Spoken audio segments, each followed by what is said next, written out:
Assalamualaikum warahmatullahi wabarakatuh.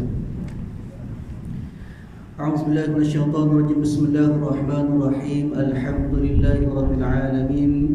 Wassalatu wassalamu ala asyrafil anbiya'i wal mursalin sayyidina maulana wa nabiyyina wa habibina wa syafi'ina wa qudwatina wa uswatina Muhammadin sallallahu alaihi wasallam wa ala alihi wa ashabihi ajma'in. Allahumma faqihna fid din waftah alaina futuhal arifin waj'al a'malana khalisatan liwajhikal karim ya arhamar rahimin. Allahumma iftah alaina hikmatak wa anshur alaina min khazain rahmatika ya arhamar rahimin. Rabbi shrah li sadri wa yassir li amri wahlul 'uqdatam min lisani yafqahu qawli walhamdulillahi rabbil alamin. Amin. Qala al-musannif rahimahullahu ta'ala wa nafa'ana wa iyyakum bi'ulumihi fid dharain amin. Alhamdulillah, pertama dan selamanya marilah sama-sama kita rafa'kan setinggi-tinggi kesyukuran kita ke hadrat Allah Subhanahu wa ta'ala, kerana pada malam ini Allah Ta'ala masih lagi memberikan peluang kepada kita. Allah Ta'ala masih lagi memberikan kesempatan kepada kita. Allah Ta'ala masih lagi memurniakan kepada kita daripada segala nikmat yang dikurniakan oleh Allah Subhanahu wa Ta'ala. Daripada segala nikmat-nikmatnya, antaranya termasuklah dua nikmat yang terbesar, daripada nikmat iman dan juga nikmat Islam. Kemudian nikmat-nikmat lain yang mengiringi kehidupan kita seharian, antaranya nikmat sihat tubuh badan. Allah Ta'ala beri sihat. Kemudian nikmat masa yang paling mahal.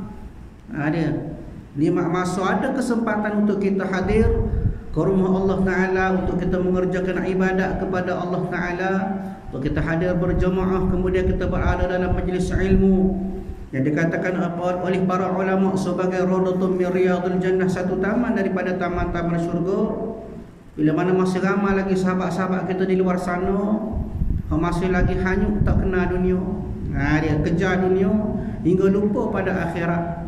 Maka kita semua yang hadir pada malam ini, kita minta kepada Allah Subhanahu wa Ta'ala supaya diberikan keberkatan daripada hidup kita, kemudian sentiasa dalam redha Allah Subhanahu wa Ta'ala, insya-Allah. Tuan-tuan bapa yang dirahmati oleh Allah Subhanahu wa Ta'ala, insya-Allah pada malam ini kita sambung kuliah kita daripada kitab Fiqhus Shalah pada muka surat 56.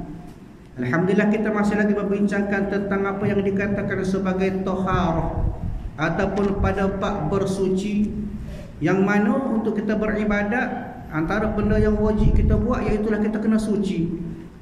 Dan bagaimana kuliah yang lepas telah kita sebut tentang apakah yang dikatakan sebagai jenis-jenis air yang boleh digunakan untuk kita menyucikan diri kita, bukan setakat suci zahir kita daripada najis-najis, begitu juga suci daripada sebarang yang dikatakan sebagai hadas, sama ada hadas kecil ataupun hadas besar. InsyaAllah pada malam ini kita sambung pada bahagian-bahagian najis.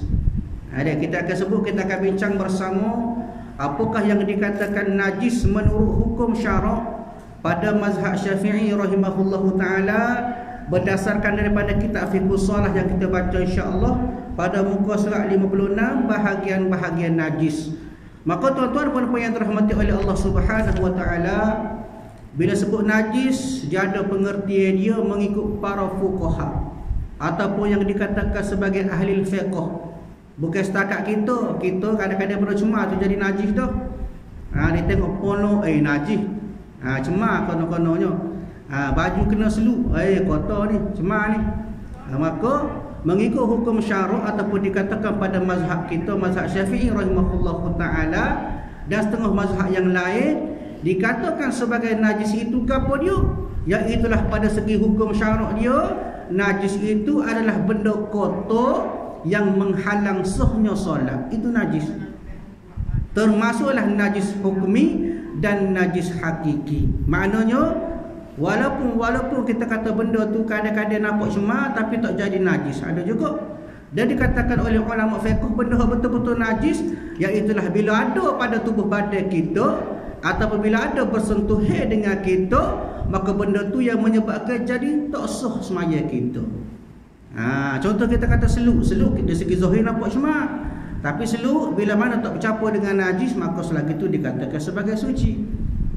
Begitu juga dikatakan sebagai debu ataupun habuk, berabuk. Kita tengok satu tempat tu berabuk, baju kita kena habuk, cemar ke tak? Najis ke tak? Maka hukum najis bila mana bercampur dengan air najis. Selagi tak bercampur dengan najis, selagi tak menyebabkan batal solat, maka benda tu tak dikira najis. Maka para fuqaha ataupun mazhab Imam Syafi'i rahimahullahu taala menyatakan bahawasanya bila sebut najis ada dua, najis aini dan juga najis hukmi. Gapo dia najis aini? Iaitu najis hak boleh lihat, boleh tengok, boleh rasa, boleh hidup. Gapo dia? Contohnya najis kita tu lah. Daripada tahi ko ataupun air kecing ko, tu benda nampak, benda boleh rasa, benda boleh bau. Ataupun darah, ataupun nanah, benda boleh nampak belaka. Dinamakan sebagai najis aini. Aini ni barang tu, kita nampak, boleh rasa, itu aini. Yang kedua dikatakan oleh para fuqaha ataupun mazhab Syafi'i mengatakan bahagian yang kedua iaitu dikatakan sebagai najis hukmi. Apa maksud najis hukmi ni? Najis hukmi ini iaitulah najis hok mana tak ada kesan tu. Dari segi bau dia tak ada, dari segi warna tak ada, tapi hakikatnya benda tu ada. Contohnya apa dia? Contohnya air kecing lah. Dia air kecing hok kering dah. Kadang-kadang kecing kucing dia, main kecing atas sejadah. Dia biasalah dia kucing kecing atas sejadah, maka benda tu tak nampak. Benda tu zahir ain tu tak ada, ain dia tu, barang tu tak ada. Tapi kesan dia ada. Oleh kerana dia najis, maka benda tu juga yang dikatakan sebagai benda yang boleh menghalang sahnya solat kita. Kenapa? Kerana dikira tempat ibadat kita tersebut ataupun anggota badan kita tidak suci dengan adanya najis tersebut. Begitu juga dikatakan sebagai najis-najis hukmi juga termasuklah yang dikatakan sebagai kena jilat ku anjing ke, bersentuhan dengan babi ke, khinzir ke. Maknanya benda tu walaupun zahir tak ada, tak nampak, tak bekas, tapi kita tepuh, bersentuhan, maka dikira sebagai najis hukmi. Tak nampak tapi dikira najis. Ni baik. Masuk dalam kitab kita bahagian-bahagian najis, aqsamun najais. Bahagian-bahagian najis, maka najis itu ada 3 jenis. Pengarang sebut kepada kita ada 3 jenis, maknanya 3 bahagian. Gapo dia? Yang pertama najis mughallazah. Ini dikatakan sebagai najis berat. Maka ulama sebut kepada kita najis mughallazah, najis berat ini bagaimana cara kaedah nak menyucikan dia, iaitulah dengan menggunakan 7 kali basuhan, termasuk 1 basuhan dari tercampurnya dengan air tanah. Di mana 7 kali, ni kali bahagian lain, 1 bahagian daripada tanah. Tak kira lah bahagian tanah tu duduk mula-mula ke, ataupun bahagian tanah duduk tengah-tengah ke, ataupun bahagian tanah tu duduk ngelah kali ke, tak kisah. Janji daripada 7 bahagian itu termasuk pada bahagian air tanah, barulah dia kira suci. Walaupun zahir kita cuci banyak dah. Contoh kita kata kena jilat kaki kita, ataupun anggota badan kita, ataupun pakaian kita kena jilat ke anjing. Kita pun cucu air, cucu lah. Cucu air tu banyak dah. Sekolah air lah kita kata dia. Contohlah, bersih ke tak? Tak bersih. Sebab apa? Dia kena ada juga 1 sukatan daripada bahagian tanah. Sebab tu kena belajar, kena mengaji. Jadi maknanya najis berat, najis mughallazah ini kena buat 7 basuhan. 1 basuhan termasuk dengan basuhan dengan air tanah. Apa dia najis mughallazah? Iaitulah anjing dan babi dan keturunan keduanya atau salah satu daripada keduanya. Dimaksud katanya anjing, babi dan juga keturunan dia. Apa maksud keturunan tu? Maknanya biarkan daripada anjing ataupun babi. Contoh kita kata anjing dia bergaul dengan kambing. Dia tu biar anak. Jadi anak tak kira lah lebih irah pada anjing ko ataupun lebih irah daripada kambing ko. Selagi dia tu daripada pembiakan ataupun bahagian keturunan anjing ataupun babi, maka dikira dia tu termasuk juga daripada bab hukum najis mughallazah. Dia. Baik. Maka tak kira lah bila sebut anjing, tak kira sama ada najis dia ataupun air liur dia ataupun peluh dia, darah dia, tak kira. Satu bahagian daripada badan dia, tak kira. Bila berkait dengan anjing ataupun babi, khinzir, maka dikira najis mughallazah. Bagaimana hadis Nabi sebut? Nabi katakan satu hadis daripada Abu Hurairah yang mana bermaksud Nabi kata, maka sesungguhnya bekas air sesiapa di antara kamu yang dijilat anjing, maka boleh dibersihkan dengan membasuhnya 7 kali dan pertamanya dengan tanah. Ini Nabi ajar antara kaifiat dia, tanah tutup mula-mula. Sebab apa kadang-kadang Nabi ajar lagu tu? Sebab tanah ni dia bercampur dah. Air najis tanah, air tanah ni dia ada pati dia. Pati tanah, pati selut tu lah. Maka kalau untuk dia dikedia, maka ada air tanah tu. Dia maka sebaiknya tutup biar duduk depan. Bilah dengan air selut ataupun air tanah dulu, baru bilah dengan air mutlak tadi. Hal ni disebut daripada hadis, disebut oleh riwayat Imam Muslim pada kitab Sahih Muslim pada bab taharah, bab hukum jilatan anjing. Ayatnya di sini tuan-tuan yang dirahmati oleh Allah, bila mana kena saja anjing. Hal ni Nabi sebut dijilat anjing, maknanya air dia tu bekas air, contoh beledi kita ada air dalam, anjing pergi minum air dalam tu. Lagu tu tak kisahlah bekas sekalipun, kita sendiri sekalipun, maka kena sertu. Ini hukum dinamakan sebagai sertu. Sertu iaitu kita basuh, kita bilah satu anggota, satu bahagian tanah dan ni bahagian air, itu sertu. Adapun samuk, samuk iaitu kita samuk kulit binatang. Dia kadang-kadang orang tukar, kena samuk. Hukum bab besar, tajuk besar memang tajuk samuk. Bab kita bab hukum samuk, tapi lebih detail dikatakan sebagai sertu. Kaedah dia sertu lah panggil. Maka ayat di sini tuan-tuan yang dirahmati oleh Allah, kita faham dah daripada hadis Nabi sebut tadi, kalulah mulut anjing tu bersih, kalau kira mulut dia tu mulut tu bersih daripada najis dia, makna kata kalau mulut tu Nabi kata kena bilah dengan 7 basuh yang termasuk air tanah dah, apatah lagi pada bahagian-bahagian lain lebih lagi najis dia. Dia anjing tu kecil kau, berok kau. Ayatnya salah satu daripada yang dikatakan sebagai mughallazah iaitulah anjing. Tak kira lah darah dia ke, najis dia ke, peluh dia ke, air dia ke, sebagainya. Bila berkaitan dengan anjing, maka hukum dia kena sertu dan dibasuh dengan 7 bahagian air, 1 bahagian daripada air tanah.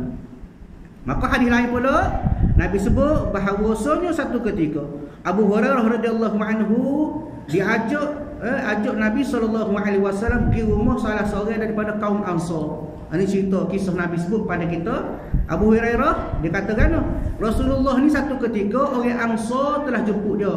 Ansar ni orang Madinah.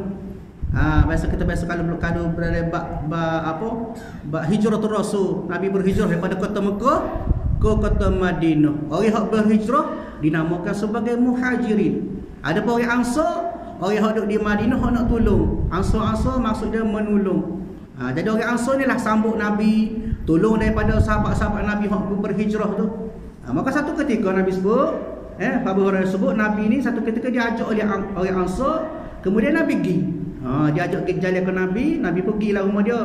Maka tiba-tiba orang Ansar juga, orang lain pula jemput Nabi tak pergi. Maka bila tanya kepada Nabi, apa orang Ansar ni Nabi pergi, apa orang Ansar ni Nabi tak pergi? Maka kata Nabi SAW, Nabi kata kerana di rumah dia tu ada anjing.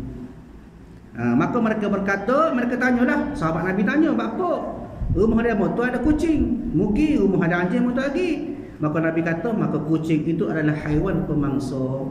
Ini nak cerita satu ketika hadis Nabi menceritakan kepada kita bagaimanakah gambaran Nabi mengasingkan ataupun Nabi membezakan antara haiwan yang dikatakan mughallazah ataupun haiwan yang tidak dikatakan mughallazah. Layaknya kena jaga. Bila bab berkaitan dengan mughallazah, anjing, babi, khinzir maknanya benda ni kena jaga. Kenapa? Kerana ini yang dikatakan sebagai daripada kalangan benda-benda yang kita kena sertu ataupun kena samuk masuk dalam bab hukum najis-najis mughallazah. Ini hadis daripada Imam Abu Hurairah disebut oleh Imam Ahmad rahimahullah taala kepada kita, gambaran kepada kita bagaimanakah Nabi tunjuk kepada kita tauladan ataupun cara-cara kita membezakan supaya kita ni tidak serupa belaka ni ke anjing pun serupa duk pegang rumah belaka, kucing pun ada. Dia kecuali ada sebab. Dia ulama dulu sebut boleh dibenarkan sekiranya ada tujuan dia. Kalau pegang nak berjinak-jinak, nak bersuka, tak ada masalah, tak boleh lagi tu. Adapun kalau nak suruh jaga kebun kita ke, boleh, tak ada masalah. Nak suruh buru ke, boleh, tak ada masalah. Tapi syarat kena faham hukum dia. Dia bukan sekadar-kadar orang pegang, kita pegang. Baik, itu adalah daripada kalangan najis mughallazah, sama ada dari segi anjing ataupun babi. Tak kira lah bila mana ada keturunan dia, tak kira walaupun sembelih sekalipun. Dia ada setengah orang ni dia kata tak apa sembelih, bagi sembelih, babi pun kita sembelih, jadi halal. Tak, hukum dia dikatakan sebagai hukum qat'i ataupun hukum yang jelas. Tuhan sebut dalam Quran. Allah Ta'ala sebut dalam Quran, kata Allah Subhanahu Wa Ta'ala, firman Allah daripada surah Al-An'am ayat 145, Allah Ta'ala cerita dah kepada kita. Bismillahirrahmanirrahim. Qul la ajidu fima uhiya ilayya muharraman ala ta'imin yat'amuhu illa an yakuna maytatan aw daman masfuhan aw lahma khinzir fa innahu rijsun aw fisqan ahlin li ghairi llahi bih uhilla li ghairi llahi bih faman ittara ghaira baghin wala 'adin fa inna rabbaka ghafurur rahim. Kata Allah. Allah Ta'ala cerita kepada kita, katakanlah, tidak ku dapati di dalam apa yang diwahyukan kepadaku, kata Allah, sesuatu hak diharam memakannya bagi hak ingin makan.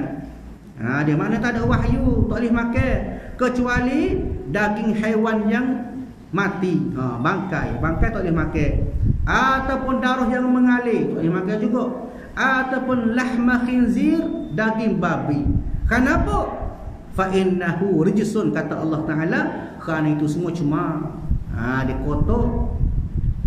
Dia au fisqan ahli li ghairillahi bih, ataupun haiwan yang disembelih bukan atas nama Allah Ta'ala. Ni cerita benda haram berlaku ni, tak boleh makan berlaku. Tetapi barang siapa terpaksa bukan kerana menginginkan, dia salah kau tiba-tiba jadi kau darurat, duduk dalam hotel tiba-tiba tak ada makan ni, kalau tak makan jadi mati.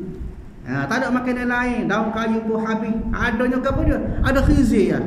Maka hak ni dikatakan sebagai terpaksa. Famanit turra, jika kamu terpaksa, maknanya darurat. Dia tapi dengan syarat apa? Tidak melebihi batas darurat, maka sungguh. Maknanya kalau salah kau darurat boleh dibenarkan, tapi syarat jangan lepas batas lah, jangan melebihi lah. Kita darurat, tiba-tiba bila ada khizir, kita makan khizir habis syekor kita sore. Itu tak panggil darurat, itu nak kenyang perut kita ya. Bila sebut darurat, makan sekadar keperluan. Maknanya bila haram, jika ada darurat maka boleh, tapi dengan syarat jangan melebihi hak dia lah. Fa inna rabbaka ghafurur rahim, kata Allah, sesungguhnya Tuhanmu Maha Pengampun lagi Maha Penyayang. Ayat cerita di sini tuan-tuan yang dirahmati oleh Allah Taala, bila sebut khinzir, maka Allah Taala sebut jelas kepada kita tentang haram dia. Tak kira lah kita sembelih baca bismillah sekalipun, dia sembelih panggil tu email sekalipun, sembelih babi tak boleh. Sebab apa? Hukum jelas kata haram. Di maknanya babi ataupun khinzir dan juga anjing tadi, termasuk segala keturunan dia tu dikatakan sebagai najis mughallazah, najis berat. Salah kau kena, maka kena sertu ataupun samuk. Ni maknanya kena ingatlah, jangan kita memperingat-ingat benda hak berat. Kalau najis berat kena buat cara berat lah, jangan buat selebele. Benda ni kadang-kadang atas kita lah. Ni maknanya kena ingat. Itu yang dikatakan sebagai najis mughallazah, najis berat. Baik. Yang kedua, najis pertengahan, disebut juga sebagai najis mutawassithah. Asalnya perkataan awsatu. Bahasa Arab mutawassitun, bahasa asal dia, kata dasar dia awsatu. Apa maksud awsatu? Pertengahan. Bagaimana hadis sebut? Khairul umur awsatuha. Sebaik-baik benda adalah pertengahan. Ini cerita dia lagu mana? Maknanya pertengahan ni tidak berat, tidak ringan. Sebab tu Nabi kata sebaik-baik benda adalah pertengahan. Jangan melampau, jangan terlalu kurang. Dia kecek pun biar pertengah, jangan duduk ke bawah kecek bawah tak tahu gapo no, ataupun tak kecek lasu berat juga. Maknanya pertengah. Maka begitu juga dalam bab najis, ada najis yang diletakkan taraf dia sebagai najis mutawassithah, najis yang pertengah. Baik, gapo dia najis mutawassithah? Iaitulah semua najis yang bukan najis berat dan bukan najis ringan. Dia ada pun cara dia, kata ulama ataupun ahli fiqh pada mazhab Syafi'i rahimahullahu taala menyatakan bahawasanya najis mutawassithah iaitulah najis pertengah yang perlu dibasuh dengan air mutlak. Sekadar guna air mutlak, tak payah campur dengan air tanah lah. Dia maka cara dia tak perlu dibasuh berulang kali. Seperti najis mughallazah, dia tidak memadah dengan hanya dipercikkan air ke atas najis ringan. Dia kata kena faham najis ada 3, najis mughallazah kena basuh, kena cuci dengan 7 bahagian termasuk 1 bahagian daripada air tanah. Ada pun yang paling ringan disebut sebagai najis mukhaffafah. Hanya sekadar boleh getik-getik air pun beres dah, bersih dah.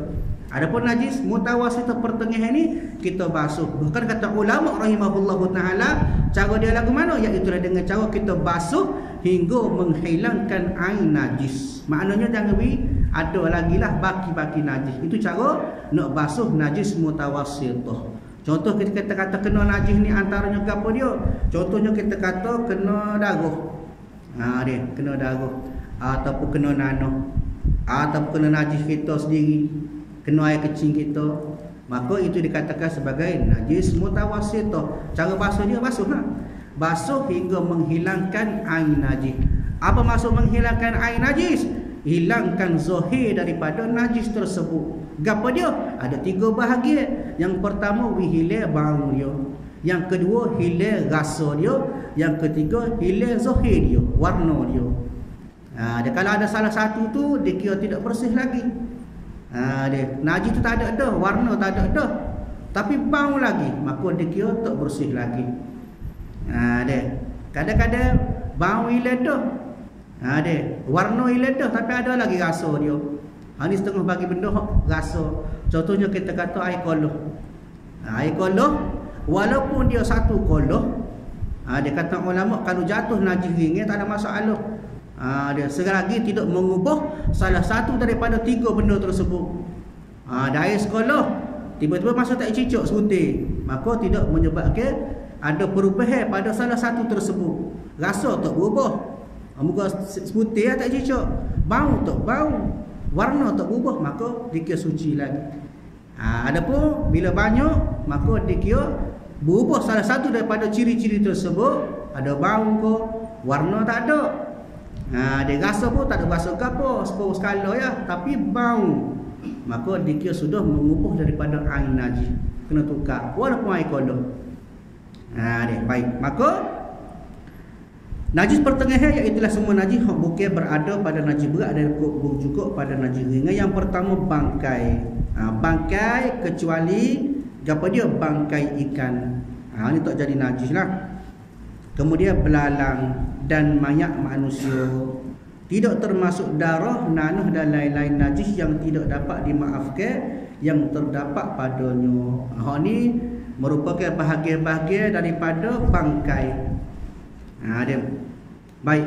Maka bila sebut bangkai, antaranya disebut dalam Quran, Allah Taala sebut daripada bangkai yang dikatakan jadi najis. Apa dia? Allah Taala sebut daripada surah Al-Maidah, hurimat alaikumul maitatu waddamu walahmul khinzir wama uhilla li ghairillahi bih wal munkhaniqatu wal mawfudatu wal mutaraddiyatu wan natiha wama akala as-sab'u illa ma dhakkaitu wama dhubiha 'ala an-nusbi wa an tastaqsimu bil azlam ila akhir ayat. Allah Taala sebut diharamkan kepada kamu makan gapo dia? Bangkai. Itu yang pertama. Hak ni cerita bab makan. Dia bab makan masuk juga pada bab gapo dia? Bangkai tadi. Tak boleh makan.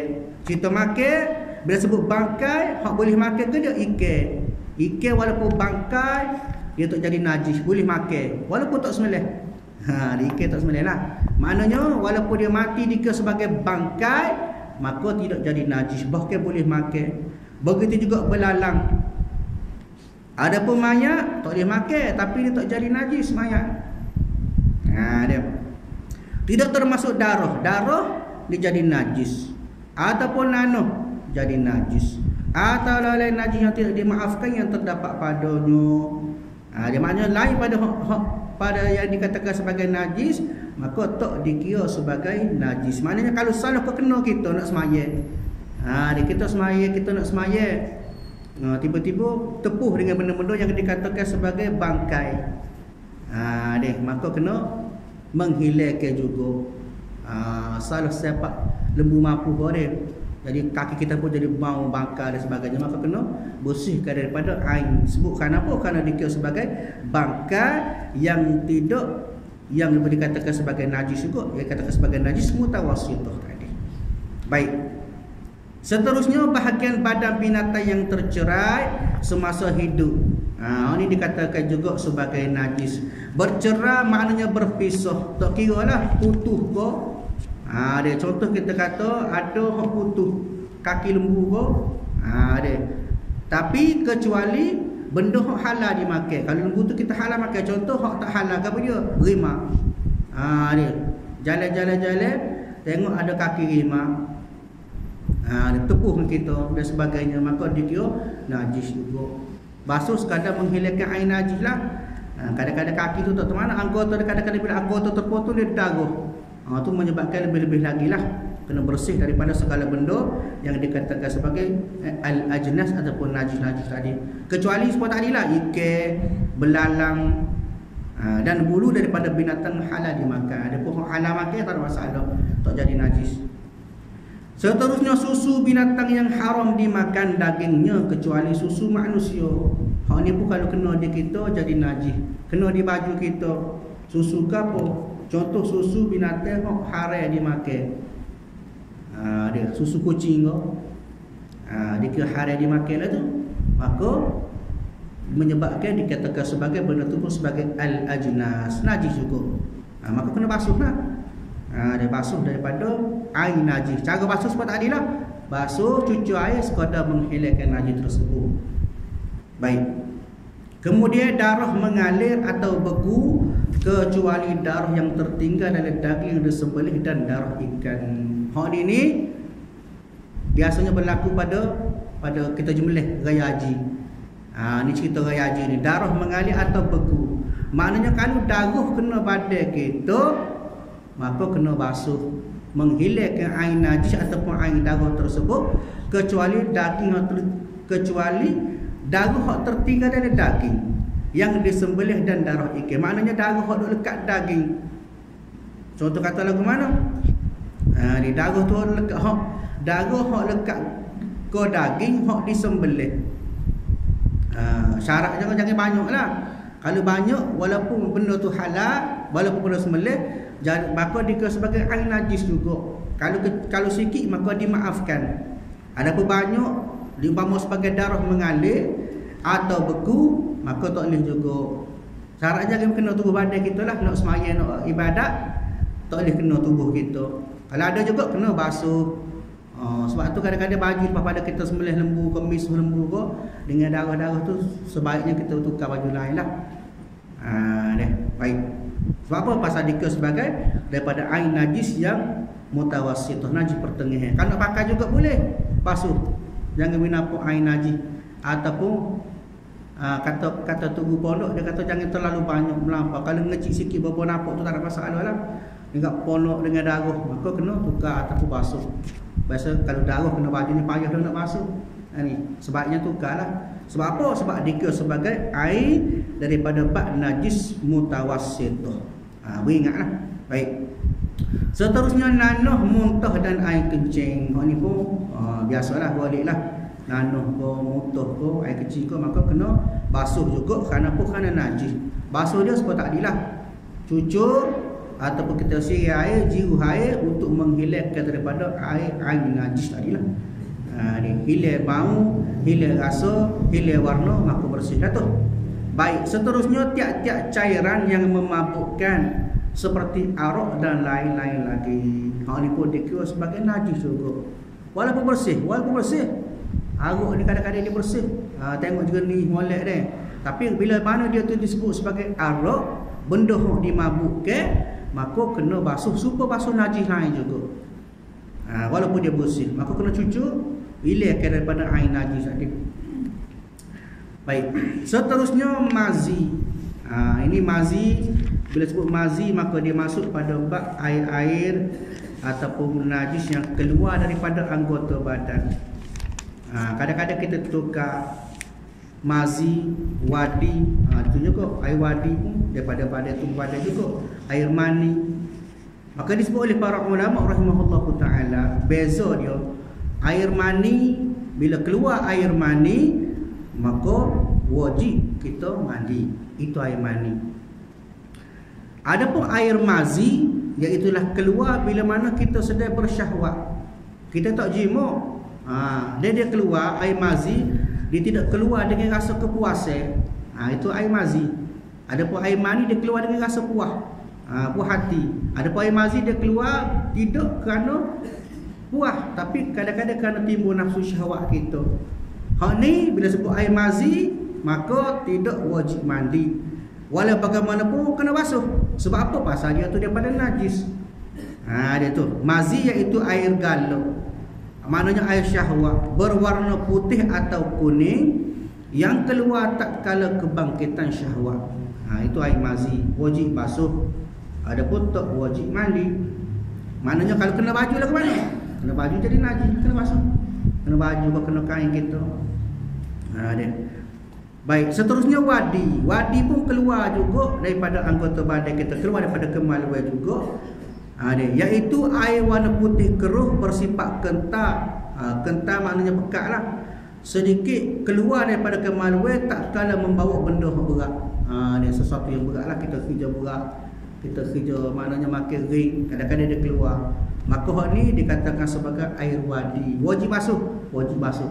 Nak semaya kena basuh. Sebab tu orang kerja penat, kerja berat, sebaiknya tukarlah, jangan pakai air tolong.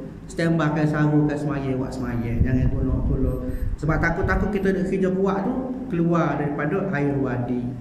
Walaupun tak wajib mandi, tapi wajib kita menyucikan daripada air tersebut. Kenapa? Daripada termasuk pada bab najis mutawassithah.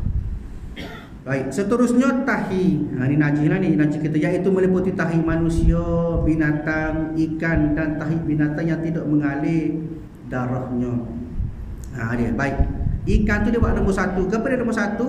Ikan bilis atau mana-mana ikan yang kecil dimaafkan najis daripadanya menurut ulama fiqh sebab suka membuang najis tersebut. Ini cerita pada bab makanan lah ni. Ikan bilis tak kena siap. Dia kalau nak kena siap ikan bilis berat kena nak betul seekor-seekor. Maknanya dimaafkan. Sebab apa? Sebab dia tu dikira sebagai, kata ulama, sebab dia ni antara dalam darah yang tidak mengalir. Begitu juga antaranya disebut sebagai nyamuk, lalat. Walaupun dia bangkai kena ke semaya kita, kena, tapi tak jadi najis. Sebab apa? Pasal dia ni haiwan yang tidak ada darah yang mengalir. Maka begitu juga ikan dimaafkan sebab dalam badan dia tu najis pun kadang-kadang kecil lah. Tak banyak. Pada dia pun darah dia tidak mengalir. Maka ulama fiqh sebut suka membuang najis tersebut, maknanya menimbulkan kerumitan, kesukaran, kepayahan pada kita nak bersih, nak cuci ke bilik. Maka dimaafkan, boleh makan, boleh goreng, boleh makan, tak ada masalah, tak jadi najis. Baik, yang ketiga najis ringan ataupun mukhaffafah. Gapo dia? Iaitu air kencing kanak-kanak lelaki yang belum berumur 2 tahun dan belum memakan apa-apa makanan dan minuman selain daripada susu ibunya. Hak ni pada bab najis ringan, najis mukhaffafah. Jadi ulama fiqh hajar lah ke mana nak cuci dia. Sekadar kita reji air tak apa dah. Syaratnya jangan banyak dah lah. Kalau air kecil dia tu, air kecil dia dengan air kita renjih tu banyak air kecil dia lagi, maka kena cuci air juga. Adapun kalau sekadar kita getik-getik tu, maknanya air dia tu tak nampak zahir dah, ataupun daripada air dia tu tidak nampak kuning-kuning dah, sekadar kita getik-getik air, maka sudah memadai pada bab hukum yang dikatakan sebagai najis mukhaffafah. Maka itulah yang dikatakan sebagai 3 bahagian najis yang perlu kita faham supaya tidak mengganggu ibadat kita. Ini kadang-kadang kita tak faham. Pukul rata, asal kau nampak comel, asal kau nampak bersih, tak nampak polok, Maka kita duk gada buat semaya, buat ibadat. Sedangkan kita tak sedar ada kadang-kadang najis mak kita perlu kita cuci, perlu kita bersih untuk kita beribadat. Kenapa? Termasuk daripada bab najis-najis yang tidak dimaafkan dalam ibadat kita kepada Allah Taala. Jadi tuan-tuan yang dirahmati oleh Allah Subhanahu Wa Taala, rasa sangat itulah kuliah kita pada malam ini pada bab najis. Mudah-mudahan memberi kefahaman kepada kita semua untuk kita beramal ibadat kepada Allah Subhanahu Wa Taala. Insya-Allah kita sambung kuliah kita pada masa akan datang. A'udzubillahi minasyaitonirrajim. Bismillahirrahmanirrahim. Alhamdulillahirabbil alamin. Wassalatu wassalamu ala asyrafil anbiya'i wal mursalin wa ala alihi wa ashabihi ajma'in. Allahumma inna nas'aluka ridhaka wal jannata wa na'udzubika min sakhatika wan nar. Allahumma innaka 'afuwun karimun tuhibbul 'afwa fa'fu 'anna wa 'an walidina wa 'an jami'il muslimina wal muslimat wal mu'minina wal mu'minat bi rahmatika ya arhamar rahimin. Rabbana atina fid dunya hasanah wa fil akhirati hasanah wa qina 'adzaban nar. Wa sallallahu ala sayyidina Muhammad wa ala alihi wa ashabihi ajma'in. Walhamdulillahirabbil alamin. Assalamualaikum warahmatullahi wabarakatuh.